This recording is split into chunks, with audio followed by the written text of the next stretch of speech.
So one of the coaches came to me and he said, Coach, I'm I need to start doing things right. He's like, but it's hard. I'm like, well, sometimes the right things are hard, but they're still right. He's like, I'm going to visit you one Sunday. I was like, come on out, man.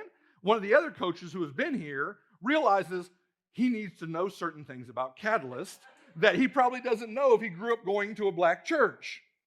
First of all, they wear jeans and t-shirts because he might show up all dressed up. And when he shows up all dressed up, we're all going to look at him like, he's new. No one told him that the whole suit and everything, like, you can do it, but we're going to know you're new. Like, it's a different culture. He also said, this is the funniest thing to me. I didn't recognize this until last time when we started inviting coaches out and stuff. They were like, and the coach, Coach Juan, who has been there with us a few times here, he was like, man, service is an hour. The coach is like, you're joking.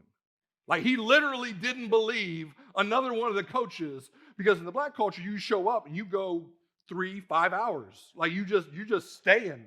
And he could not believe it. For us here at Catalyst, the goal is 67 minutes. We would like to be out in 67 minutes. That gives us time for our worship and communion, all the above. Sometimes we won't.